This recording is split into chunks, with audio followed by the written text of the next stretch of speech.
Olá, bem-vindos ao Letras na Rede.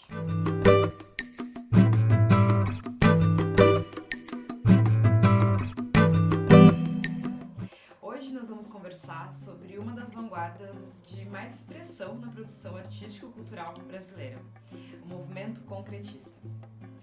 Em 1930, o Landestal van Desburgo lança o Manifesto Arte Concreta, no qual ele formula os princípios da arte concreta. Este é o movimento da arte abstrata que surge dos experimentos do abstracionismo geométrico.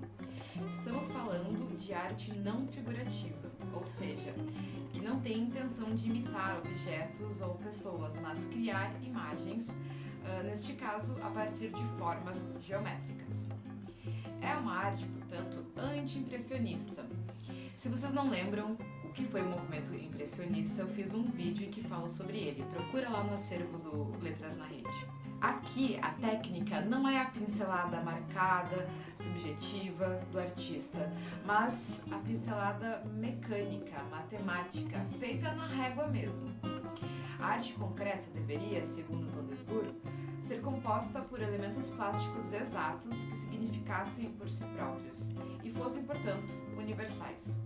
Um quadrado, um retângulo, um círculo, um triângulo podem ter diferentes nomes em diferentes línguas, mas são formas espaciais universalmente reconhecidas.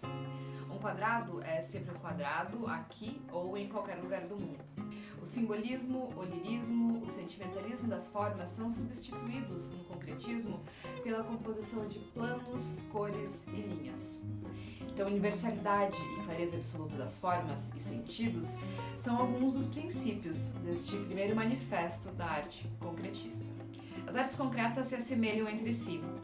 A pintura concreta se aproxima da escultura e da arquitetura porque todos trabalham com o efeito visual das formas, com relevo, por exemplo, como vocês podem observar nessas duas imagens que estão aparecendo na tela.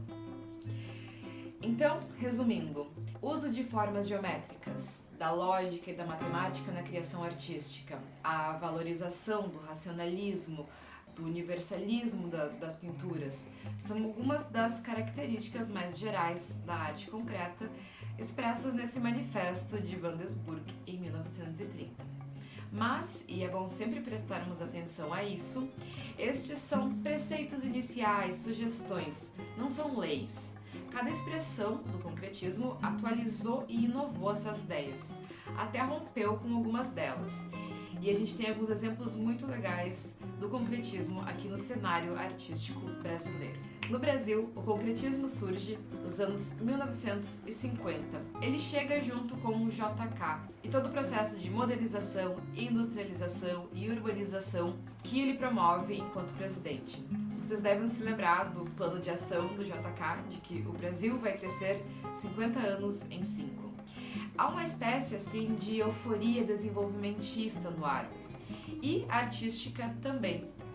Enquanto no Planalto Central está sendo construída do zero a cidade que será a capital do Brasil, Brasília, em São Paulo, o Museu de Arte Moderna e o Museu de Arte de São Paulo, recém-inaugurados, estão bombando com exposições de artistas nacionais e internacionais que promovem a integração entre diferentes artistas e o contato com novas linguagens. É neste contexto dos anos 50 que surge em São Paulo o grupo Ruptura. É um grupo com ideias concretas bastante radicais e rigorosas. Um pouco depois, surge no Rio de Janeiro o grupo Frente. Este, também concreto, mas um pouco mais aberto à experimentação e à liberdade de criação dos artistas. Do grupo Frente derivam os neoconcretos. Estes, por sua vez, começam a criticar o excessivo objetivismo e racionalismo do grupo Ruptura. Eles defendiam, os neoconcretos, um retorno do subjetivismo na arte abstrata, na arte concreta. Todos os artistas concretos do grupo Ruptura e do grupo Frente, e depois os neoconcretos, tinham em comum a recusa da figuração nas artes. Recusavam também os temas nacionais, o que caracterizavam uma arte mais nacionalista. Eles buscavam produzir uma arte de caráter universal. Os neoconcretos, eles inovam um pouco mais a linguagem do concretismo, pois eles propõem uma arte interativa. Os artistas começam a produzir obras que interagiam com o espectador, podiam ser manipuladas por ele, seja visual ou mesmo fisicamente. Visual a partir dos espaços das esculturas, os espaços vazios ou preenchidos, e fisicamente manipulando essas esculturas em alguns casos. Por exemplo, essa que está aparecendo para vocês na tela, que é uma obra da Lygia Clark, de 1960, chamada O Bicho. Trata-se de uma escultura dobrável, são lâminas que o público poderia manipular, criando a sua própria escultura a partir desse desenho elaborado pelo artista. A arte concreta também chega na poesia.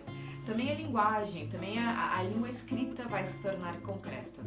Em 1952, Décio Pignatari e os irmãos Augusto e Haroldo de Campos criam a revista Neugandes.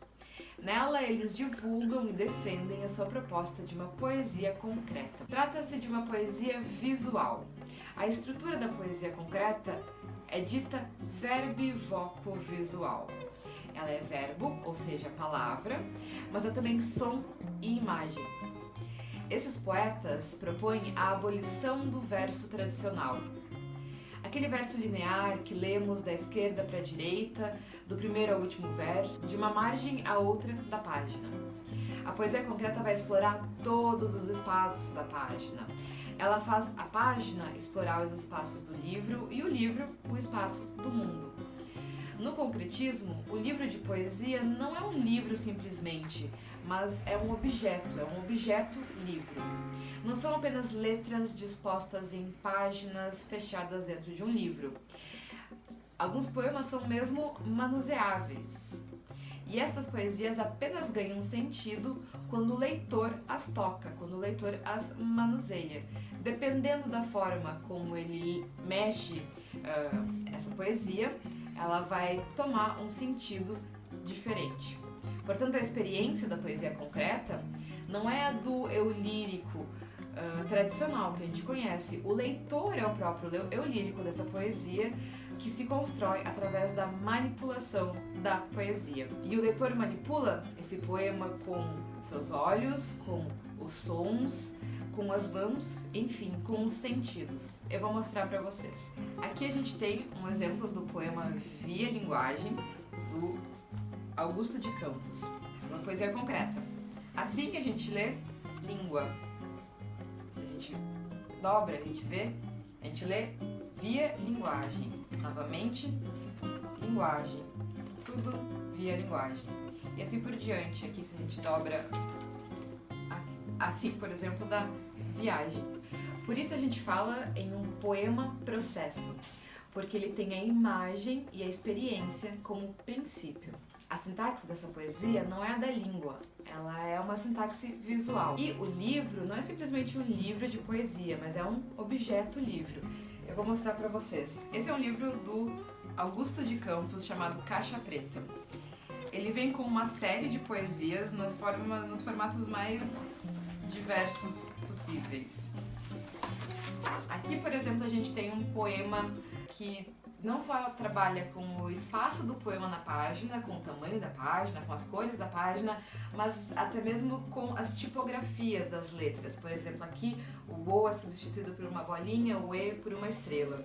Aqui também é parecido com o cubo do Via Linguagem, a gente tem o Viva Vaia. Assim a gente lê viva, assim a gente lê vaia, juntos, viva vaia. E assim por diante, é uma série mesmo. Material muito complexo, muito lúdico e todo ele montável, inclusive. Esse aqui é um poema mobile, um poema que a gente pode montar, como se fosse uma escultura. Lembra bastante a manipulação que propõe a Lygia Clark na obra Os Bichos. Espero que tenha ficado um pouco mais claro para vocês o que é a poesia concreta, o que foi o movimento concreta. E para encerrar, caso vocês estejam se perguntando como afinal se lê uma poesia concreta, eu vou deixar vocês com o Caetano cantando uma. Até a próxima! Ficou com alguma dúvida? Você pode deixar suas perguntas aqui nos comentários deste vídeo ou interagir com a gente nas nossas redes sociais. Todas as terças e sextas trazemos novos conteúdos para você. Quer ficar por dentro de tudo? Aproveita e segue a gente. Você nos encontra em todas as mídias pelo @letrasnarede. Até mais!